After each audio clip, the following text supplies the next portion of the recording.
오늘은 변함없는 주일인데 또 우리 대한민국에는 우리 민족의 고유명절 설날보다 원래 추석이 더 큰 명절이에요. 고유명절이에요.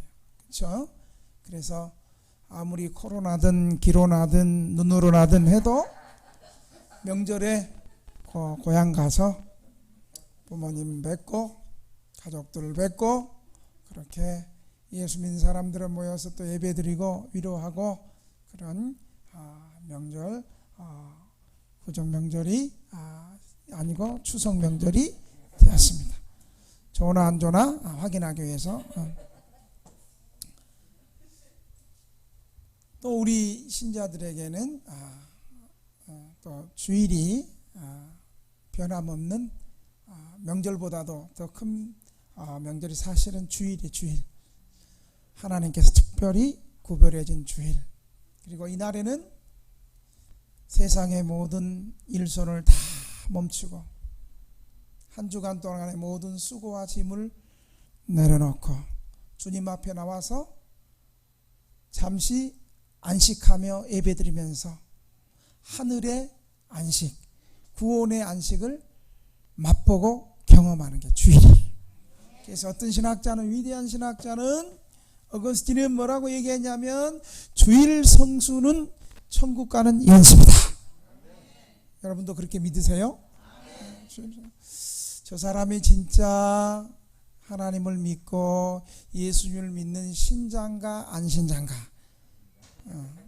안신자, 참신자가 돼야 되겠죠?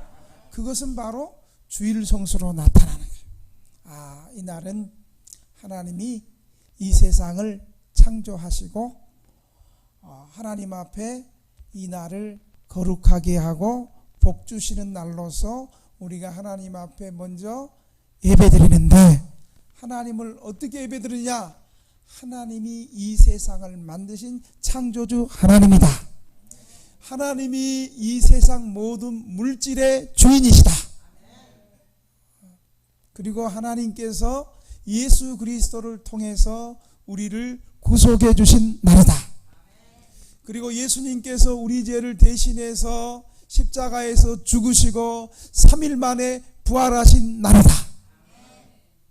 그래서 부활의 안식이 있는 날인 거예요.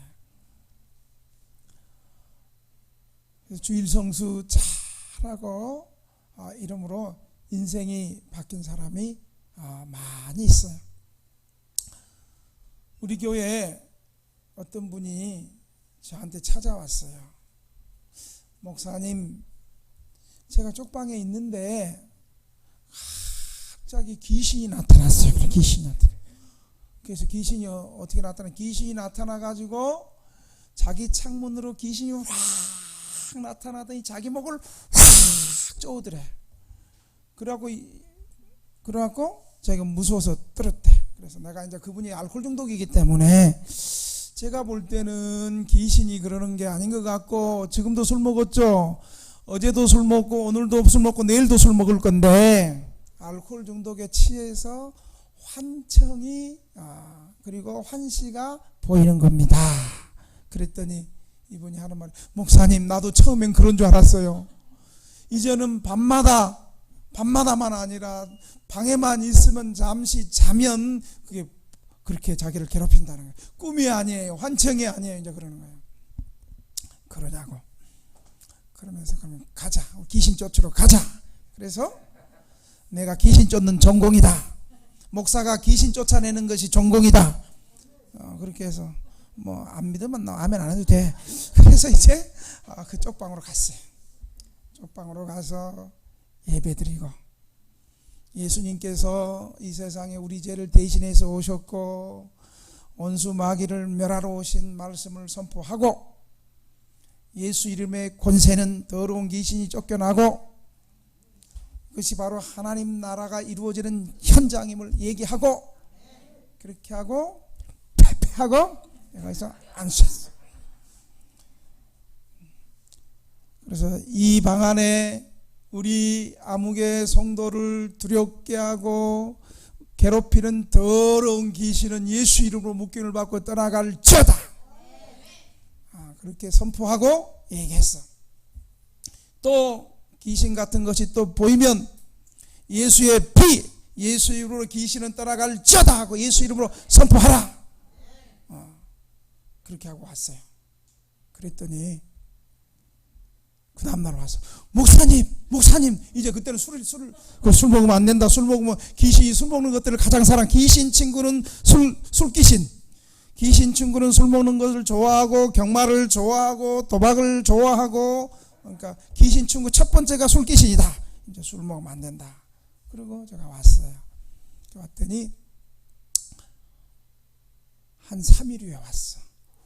목사님 왜 그랬더니 이제는 술이 째려서 온 게 아니고 얼굴에 기쁨과 얼굴에 뭔가 어떤 큰 감격을 가지고 왔어요.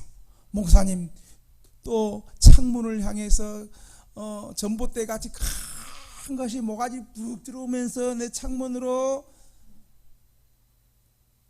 저 지금 공사하는 집이었어.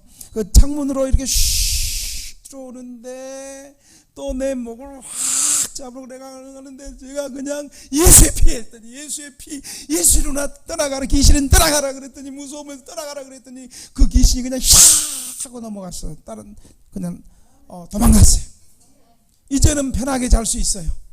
이제는 두려움에 쌓이지 않을 수 있어요. 여러분, 이런 사건이 한두 명의 가정이 아니고 우리 성도들 가정에서 여러 번 갔어요. 어떨 때는 밤에 귀신 예수 이름으로 쫓으러 가고, 어디까지 갔느냐, 포천까지 갔어. 아이고, 창신동에 귀신이 포천까지 갔더라고. 이처럼 이 세상에는 참 불쌍한 사람들이 많아요. 그 중에 참 불쌍한 사람이 정신질환이나 귀신에 끌려다니는 사람이 참 불쌍한 사람이에요. 왜냐하면 이런 사람들은 자신의 의지와 상관없이 제3의 인격에 의해서 이리 끌려다니고 저리 끌려다니고, 특별히 귀신은 어떤 것들한테 임해요? 예배 시간에 맨 앞에서 조는 것들한테 귀신이 먼저 임한대. 하나님 말씀 선포될 때 사람들과 정상적으로 대화를 하고 관계를 맺지 못하고 사람이 아닌 귀신에 사로잡혀 가지고 이상한 행동을 하고 괴상한 소리를 질리고 이렇게 살아가는 사람 주변에서 간혹 볼 수 있어요. 이런 사람들을 볼 때 어때요? 참 사람들은 그런 사람을 손가락질하고 무시하고 멸시하고 천대하며 살아가죠. 변화산에서 주님의 영광스러운 현존을 경험했지만 여전히 변화산 밑에 산 아래는 세상의 세파와 삶의 어려움 문제와 치열한 삶의 현장이 변화산 아래 있었습니다. 오늘 본문에 보니까 어떤 사건이에요? 귀신 들린 어린 남자로 인하여 고통스러운 시간들이 있었습니다. 어느 날 귀신이 이 어린 남자에게 임하면 갑자기 소리를 지르고 경련하고 거품을 흘리고 이를 갈고 아무 때나 넘어지고 쓰러지고, 이 똑같은 사건을 마태복음이나 마가복음에 보니까 불 속에도 들어가고 물 속에도 들어가고, 아까 우리 찬송 불 속이라도 들어가던데 이 불 속에도 들어가고, 마태복음은 이 병을 귀신 들려서 간질병이라 이렇게 말하고 있습니다. 이 어린아이는 어려서부터 귀신 들어서 귀신이 아이를 죽이려고 불에도 들어가게 하고 물 속에 들어가고 뛰어들게 만들었어요. 그래서 여러분, 이런 아이를 가진 부모님의 심정 어떻겠어요? 내 자녀가 귀신 들려서 이렇게 행동을 살아간다. 여러분 한번 생각해 보셨나요? 내 자녀가 셋 중에 하나가 그런다, 둘 중에 하나가 그런다. 셋 중에 자녀 많아도 하나가 귀신 들려도 부모는 못 살아. 그런데 오늘 본문에 보니까 외아들이에요. 외아들. 하나밖에 없는 아들이 귀신 들려서 이렇게 살아가는 거예요. 부모의 마음 어떻겠어요? 오늘 부모가 자기 문제 가지고 예수님 찾아왔어요? 자녀들의 문제로 예수님 찾아왔어요? 부모는요, 자기 문제보다도요, 자녀들의 문제로 아픔을 당하는 거예요. 그래서 이 부모가 예수님 앞에 찾아왔어요. 예수님, 당신의 제자들 영빨 있다 그랬는데 당신의 제자들이 귀신 쫓아내지 못해서 내가 예수님 앞에 나왔습니다. 예수님, 내 애아들을 좀 고쳐 주십시오. 그랬더니 예수님께서 그 어린아이에게, 귀신 들린 어린아이에게 나아가서 귀신을 꾸짖으시고 명령하니까 그 귀신이 떠나가고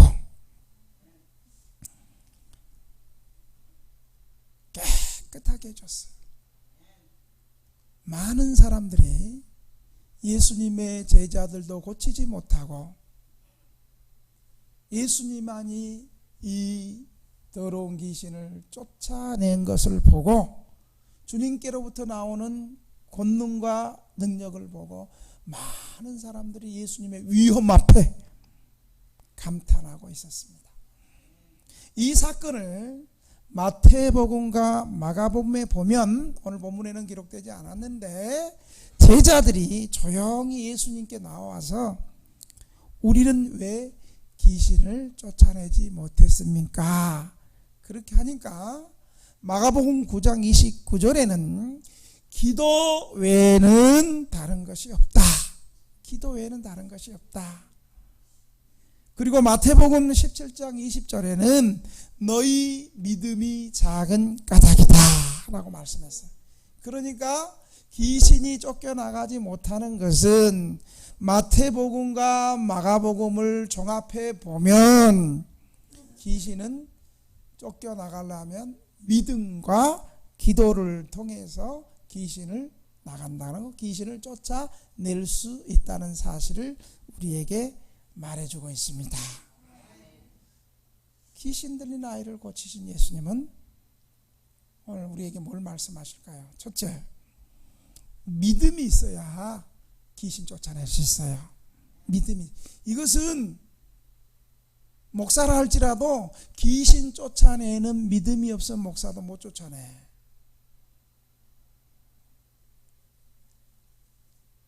제가 부교육자로 한때 사역했던 교회에서 거기도 노숙인들 매일 11시면 예배 드렸어요. 그런데 거기 보면 귀신 들린 사람 많거든요. 예배 시간에도 지 혼자 나와서 춤추고 예배 시간에도 갑자기 옷 벗고 뛰어들고 하여간 잡다한 그런 행태들이 많았어요. 근데 그럴 때마다 담임 목사님과 강사 목사님은 보면 이 귀신을 향해서 예수 이름으로 축사하고 예수를 쫓아내는데 나는 안 되는 거야. 나도 부목사인데 왜 안 되는 거야? 내가 그렇게 하면 귀신이 꼭 나한테, 귀신을 쫓아낼 믿음이 없으니까 나한테 내가 예수도 알고 바울도 아는데 너는 뭐냐 하고 나한테 들어올 것 같은 담임 목사님과 강사 목사님을 안수하고 쫓아내는데 나는 그냥 손이 안 가는 거예요.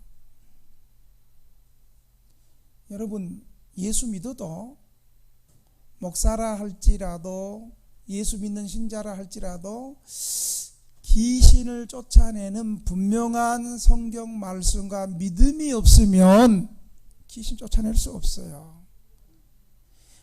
하나님이 어떤 분이고 하나님의 권세가 어떤 분이고 하나님과 신자들 가운데 하나님이 주시는 믿음을 통해서 귀신이 쫓겨나간다는 분명한 믿음이 없으면 귀신 들린 사람한테 가서 손 얹고 기도 못해요.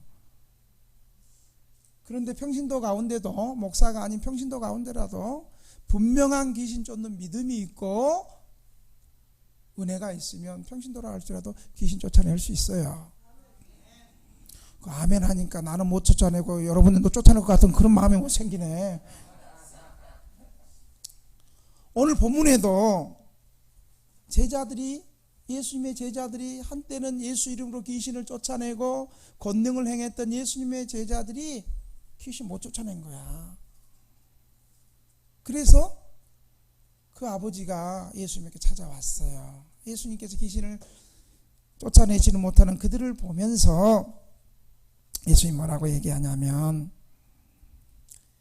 이 믿음이 없고 패역한 세대야. 이건 제자들에게 하는 책망이에요.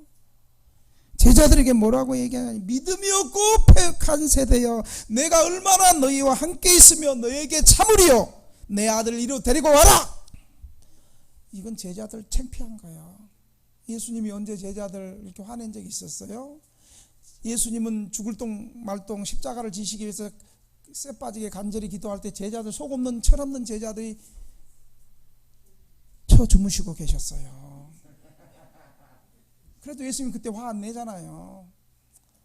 믿음이 약한 자들아 깨어나라, 부드럽게 얘기했거든요. 그런데 오늘 본문은 부드러운 목소리가 아니에요. 예수님이 믿음이 없고 패역한 세대야, 내가 너희와 함께 있으며.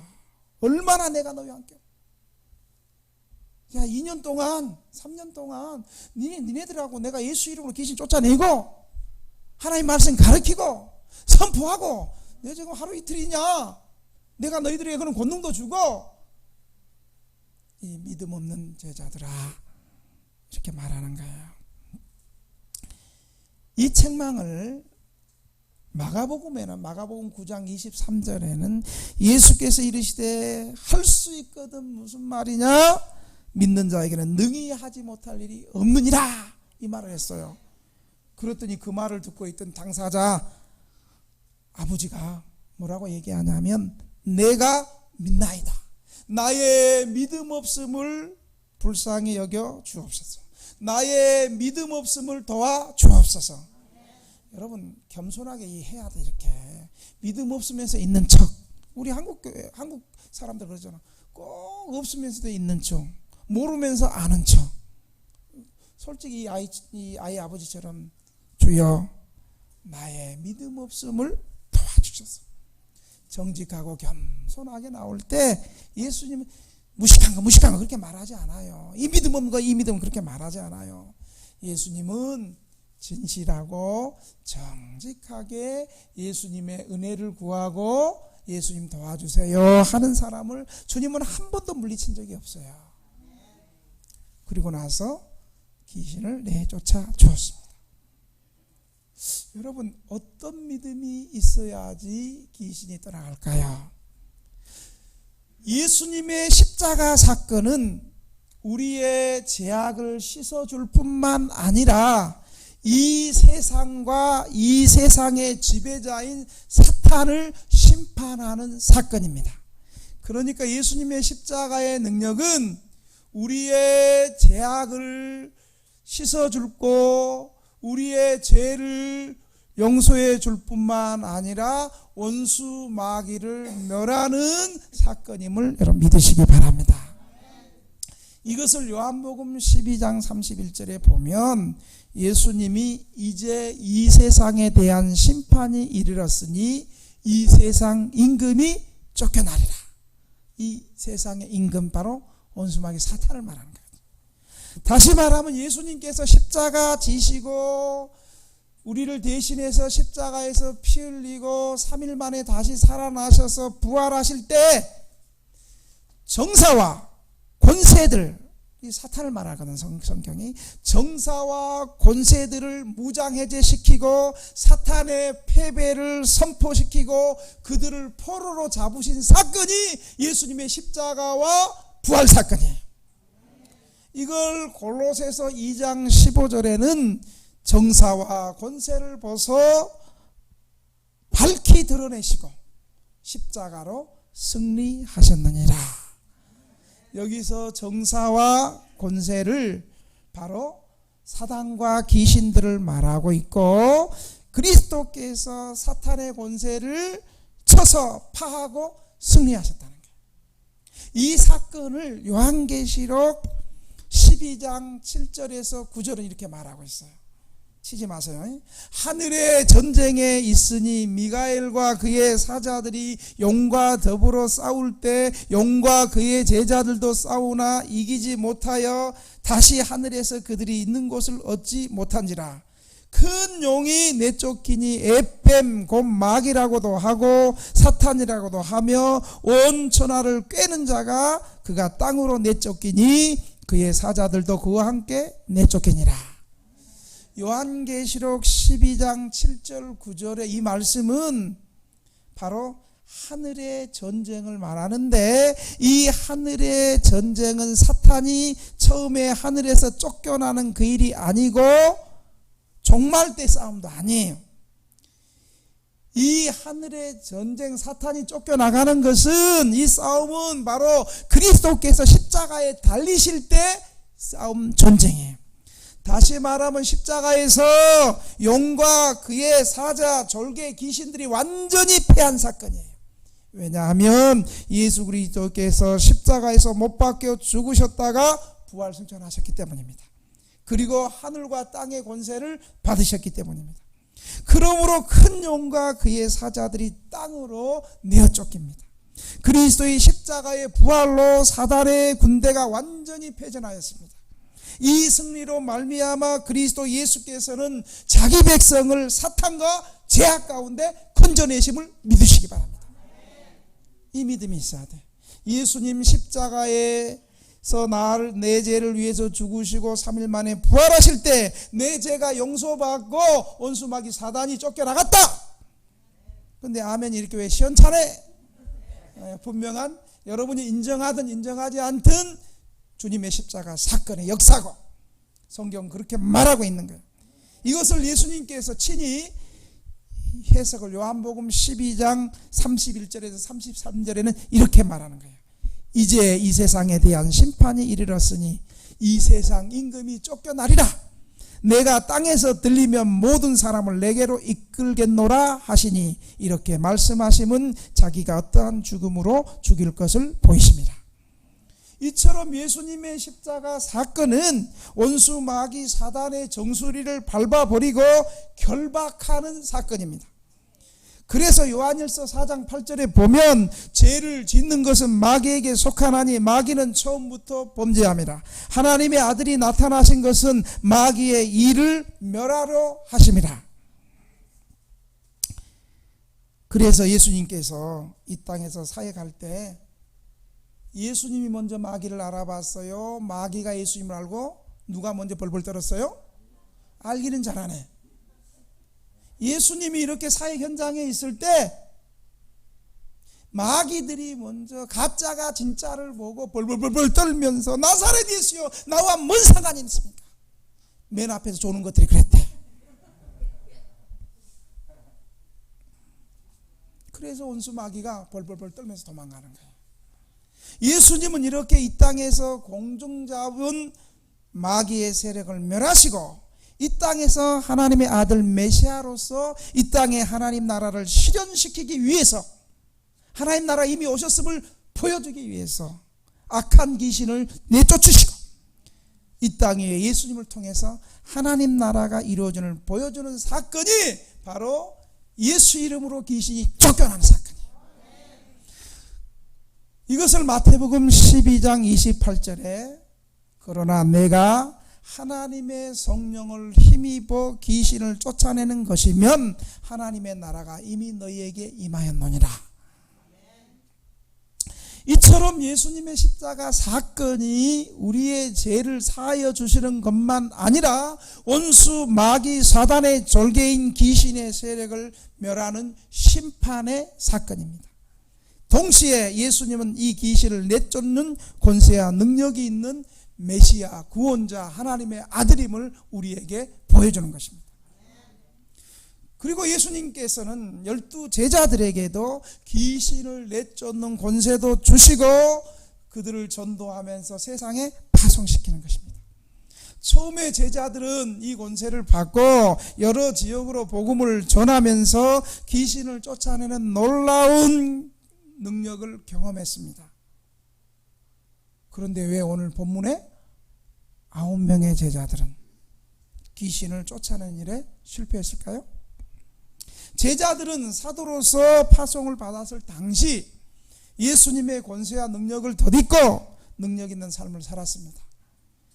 그런데 차츰 주님을 의지하기보다는 자신의 경험을 의지하게 됐어요. 여러분, 경험 의지하지 마세요. 차라리 경험 없는 게 나아. 예수님 앞에 나 아무것도 모릅니다, 예수님 도와주, 이게 나아. 좀 경험한 것 가지고 다 아는 것 같고 뭔가 안 것 같은데 그게 실패하는 요인인 거예요. 주님의 권능과 주님을 의지하는 믿음으로 행하지 아니하고 제자들은 과거 자신의 경험을 의지할 수밖에 없기 때문에 실패할 수밖에 없었어요. 주님을 철저하게 의지하며 믿음으로 행하지 아니하고 한순간의 성공, 과거의 한순간의 성공, 몇 번의 경험을 자신들의 과거 경험을 의지하고 타성에 젖은 상태로 사역을 했어요. 제자들은 자만과 안일에 빠져서 하나님을 간절히 전적으로 의지하는 믿음과 기도에 전념하지 않았기 때문에 귀신을 축출할 수 없었습니다. 자기의 경험을 의지하는가, 좀 안다고, 조금 경험했다고 자기의 경험을 의지하는 것은 교만한 거예요. 거기에 하나님의 능력도 나타나지 않고 주님을 의지하는 것도 아니고 그건 자신 의지하는 거예요. 여러분 보세요.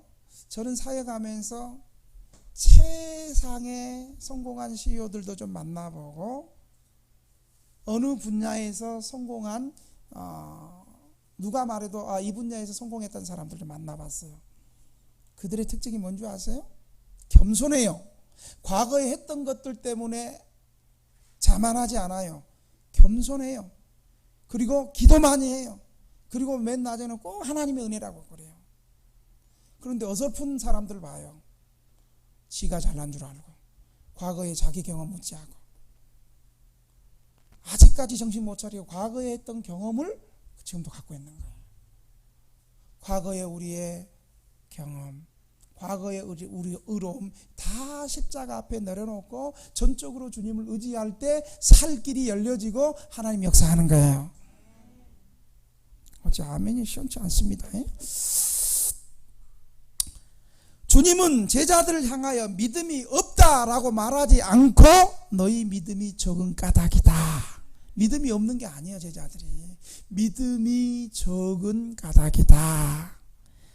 제자들이 겨자씨만한 믿음이 없다는 것은 생명이신 주님을 의지하지 않고 타성에 젖어 귀신을 쫓아내려고 했습니다. 주님을 의지하는 평소의 삶의 방식은 주님을 깊이 신뢰함으로 말씀과 믿음으로 시작하고 믿음으로 행해야 하는 것입니다. 말씀과 기도에 전념하는 겁니다. 그럴 때 능력이 나타나는 거죠. 주님께서 주신 권능에 의해서만 나의 경험, 내가 경험했던 것이 아니고 내가 아는 것, 내가 한번 경험했고 내가 아는 것으로 하는 것이 아니라 성도들은 주님을 의지하는 믿음이 동반될 때 귀신이 쫓겨나간다는 사실을 믿으시기 바랍니다. 두 번째로 어떻게 귀신 쫓겨났을까요? 기도에 전념을 해야 돼. 기도에 전념. 마가복음에 보면 이 똑같은 사건을 제자들이 귀신 들린 아이를 고치지 못한 것은 기도하지 못한 까닭이라고 얘기하고 있어요. 본문에 보면 무리들이 예수님의 제자들 함께 모여서 한 것은 변론하고 떠든 것 뿐이에요. 어떡하지? 왜 안 나가지? 어떻게 하면 되지? 웅성웅성 떠들고 주의 일이 사역이 회의 많이 하고 세미나 한다고 하나님의 역사가 일어나는 거예요? 회의 오래 하고 세미나 많이 할 시간에 기도하세요. 웅성웅성 떠들고 역사가 일어나지 않아요. 기도하지 않은 제자들이 당한 곤란은 당연한 거예요. 제자들은 기도하지 아니함으로 권능이 나타나지 않자 주변 사람들 웃음거리가 되고 농락거리가 되었습니다. 결국은 아버지가 제자들 제끼고 예수님한테 직접 찾아온 거예요. 여러분 아세요? 기도 없는 사람은, 기도가 약한 사람은 마귀 앞에 권위가 없어요.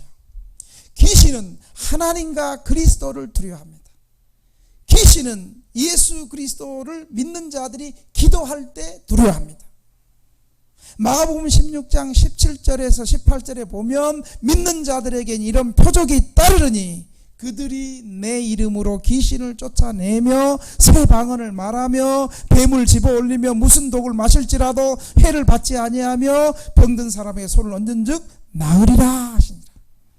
믿는 자들에 나오는 표적 첫 번째가 뭐예요? 내 이름으로 더러운 귀신을 쫓아내는 거예요. 믿는 사람에게 나타나는 첫 번째 표적이 예수 그리스도의 십자가의 사건을 믿고 내가 예수 믿는다라고 예수 믿는 믿음이 고백되고 예수 이름의 능력과 권세가 나타난 첫 번째 것이 바로 더러운 귀신 쫓아내는 거예요. 그런데 교회가, 현대 교회가 문화적인 교회가 되고 교양과 상식으로 똘똘 뭉쳐가지고 교회가 귀신 쫓아낸다 그러면 그 교회 좀 이상하다 그러고 이단이라 그러고 정신과 상담받으러 가자 그러고 상담해라 그러고 그래요. 물론 우리가 다 좀 이상하면 무조건 귀신 들렸다고 말하지 않죠. 귀신 들렸다고 말하지 않고 어떤 부분에는 정신과 가서 정신과 전문의를 통해서 정신과 치료를 받고 상담하는 거 맞아요. 저도 우리 교인들 무조건 알코올 정신 분열이 있으면 무조건 귀신들도 하지 않아요. 어떤 부분에서는 상담해서 정신병원 가서 통원 치료도 하게 만들고 3개월 동안 폐쇄병동에서 알코올 정신 치료하게 해요. 그러나 그럼에도 불구하고 귀신 들린 사람들이 있어요. 정신과 정신질환 플러스 그 위에 귀신 들린 사람이 더 어렵고 단순히 귀신 들린 사람이 있어요. 교회 안에. 그런 것들은 예수 이름으로 쫓아내야 되는 거예요. 아멘. 제가 막 오늘 부흥회하는 것 같아요. 교회사에서 지금까지 기독교 2000년 신약시대 구약의 수천 년 동안 교회 역사에서 귀신 들린 사람이 예수 이름으로 떠나간 사건 손꼽으면 너무너무 많아요. 책에 기록하면 기록할 정도. 그리고 지금도 예수 이름으로 교회를 통해서 경건한 목사님을 통해서 경건한 믿음의 사람을 통해서 귀신이 떠나고 축출되는 역사는 지금도 많이 일어나고 있어요. 정말 치유받은 사람은 셀 수 없을 정도예요. 여러분 귀신이 어떤 데 역사하는 줄 아세요? 귀신 없어 하는데 귀신 역사해. 속이고 있어. 귀신 없어 하는데 귀신 역사한다니까요. 교회에는 귀신이 어디 많이 있어요? 내가 보니까 기도에 오늘 새벽에 내 계시 받았어. 교회는 귀신이 어디 많이 있냐면 식당에 부엌에 귀신들이 많아. 성가대에 귀신들이 많아. 그래갖고 막 지극히 성가 찬양하면서 막 삐지고 떠나고 치고받고 싸움하고 나가고.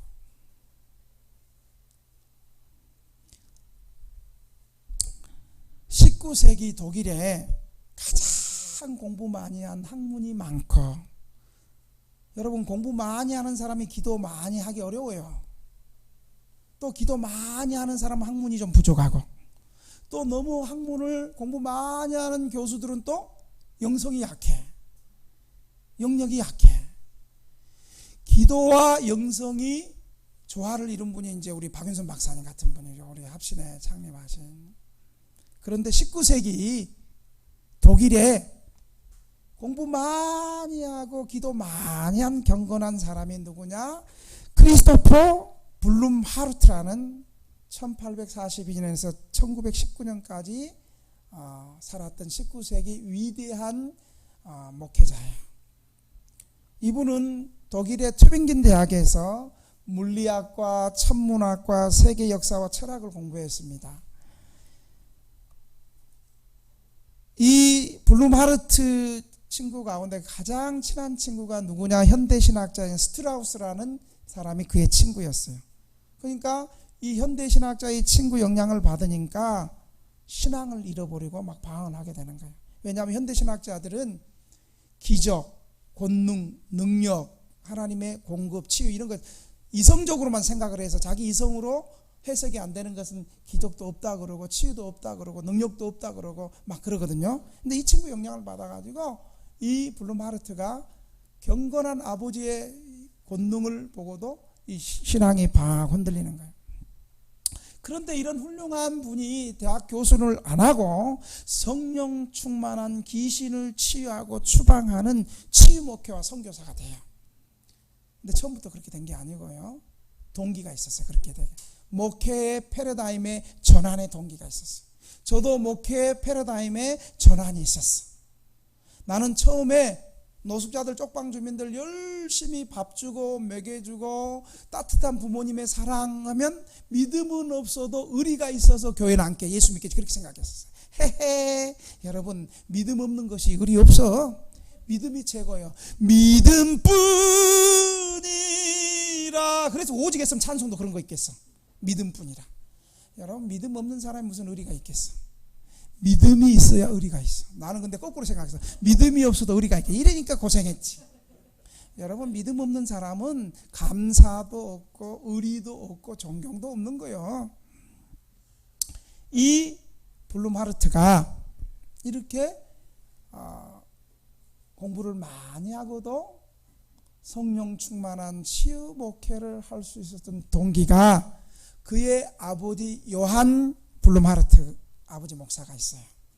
아버지 목사의 첫 목회지인 고트리빈이라는 곳에서 귀신 들린 처녀 아이를 만나고 그의 아버지가 그를 불쌍히 여기는 모습으로 기도하면서 귀신이 떠나가는 것을 이 블룸하르트 아들이 보고 자기가 공부했던 독일의 현대신학을 이제 버리고 성경 읽으면서 은혜 받고 치유 목회하기를 결심했어요. 블룸하르트가 목회하는 교회에 29살이 되는 드수라는 여자가 귀신이 들렸어요. 20년 동안 귀신 들려가지고 1845년 7월 20일 하루는 블룸하르트가 아침 8시부터 오후 4시까지 이 아이를 위해서 귀신 들린 아이를 위해서 불쌍하게 간절히 기도했어요. 귀신이 나갔을까 안 나갔을까? 그렇게 쉽게 나가면 귀신이 아니지. 수십 년 동안 귀신 들리는데 뭐 한두 시간 하루 기도해서 귀신이 나갈 것 같으면 예수님이나 그러지 우리는 영빨이 없잖아. 그렇게 마귀가 나가지 않았어요. 포기해야 돼요? 계속해야 돼요? 그래서 치유 목회가 힘든 거예요. 한 영혼을 두고. 블룸하르트는 포기하지 않고 계속해서 기도했는데 한 달, 두 달 아니고 그해 12월에까지 기도했어요. 그해 12월에 귀신이 떠나가는 위대한 역사가 있었습니다. 그로 많은 사람들이 블룸하르트 목사님에게 찾아와서 자기 죄를 회개하고 자복하고 신령한 은혜가 블룸하르트 목사님 기도 많이 하고 성령을 의지했던 이 목사님에게 하나님의 은혜가 막 흘러넘치고 거룩하게 하는 능력이 나타났어요. 오늘 오후에 부흥회하던 목사님도 처음에 개척할 때 밤 9시부터 새벽까지 한 6개월을 그렇게 기도했어. 뭐 간증하면서 목사님이 얘기하죠. 기도하다가 죽자, 전도하다가 죽자. 이렇게 기도 많이 하니까 주일날 설교하는데 예수 이름으로 치유하는 귀신들이 막 떠나가는 역사가 막 나오는 거예요. 그래서 6개월 만에 500명이 되고 6개월 만에 야 여기는 여의도 순복음교회 조영규 목사님보다 더 오리지널 교회다. 그래서 교회가 부흥된 거예요. 이 블룸하르트 목사님에게도 이런 거룩한 능력이 흘러넘치면서 이 목사님은 공부 많이 했지만 학문을 의지하지 않고 정직하게 주의 말씀을 더 의지하고 더 많이 기도하고 그렇게 살았던 거예요. 블룸하르트 목사님은 학식이 깊으면서도 신령한 권능을 가진 신학자로서 모범이 된 거예요. 칼 바르트, 에밀 브루너, 투르 나이젠 같은 당대 위대한 신학자들이 블룸하르트 목사님이 집회하는 부흥회에 은혜를 받은 거예요. 쉽게 말하면 조영기 목사님이 치유 집회 할 때 좀 진보적인 목사님이 저 분명히 이단일 거야. 막 그러면서 이단 연구한다고 조영기 목사님 집회 참석했어. 근데 그 목사님이 그때 불 받고 성령 받고 그러면서 목회 전환이 일어난 거예요. 마찬가지로 칼 바르트, 위대한 현대신학자의 거장 칼 바르트라는 사람이 있어요. 이 사람이 마지막에 말년에 고백하기를 내 신학에 내 생애에 가장 영향력을 준 사람은 존 칼빈과 더불어 블룸 하르트 목사님의 영향을 내가 받았다, 이렇게 말하고 있어요. 오늘 설교는 꼭 신학생이나 목회자가 들어야 될 설교 같은 얘기를 제가 하는 것 같은데, 사랑하는 성도 여러분, 귀신은 어떤 사람을 두려워합니까? 하나님과 그리스도를 두려워합니다. 예수 믿는 사람들이 기도할 때 두려워합니다. 성령 충만함에 기도하는 신자들이 예수 이름으로 선포될 때 귀신은 떠나갑니다. 주님께서 주신 권능과 성령 충만한 성도들의 믿음과 기도를 통해서 원수 마귀는 떠나가고 물러간다는 사실을 믿으시기 바랍니다. 우리 등대교회에 또 우리 성도들 안에 이런 말씀과 기도가 충만하여서 우리 주변에 있는 귀신 들리고 우리 주변에 있는 불쌍한 사람들을 예수 이름으로 선포하고 치유하고 고쳐주는 이런 역사가 우리 교회 목회에서 우리 성도들 사이에서 충만히 일어나기를 주의 이름으로 축원합니다. 우리 통성으로 주님, 우리 교회에도 치료의 권세를 허락하여 주시옵소서. 하나님, 우리 교회에 귀신 들린 사람이 있고 주변에 귀신 들린 사람이 있을 때 예수 이름으로 귀신이 떠나가고 예수 이름으로 어둠의 세력들이 떠나가는 놀라운 역사가 일어나는 교회가 되게 해 주옵소서. 이번 부흥에도 이런 충만한 치유의 은혜가 부어지도록 주님 도와 주시옵소서. 우리 통성으로 주님 한번 부르고 기도하겠습니다. 주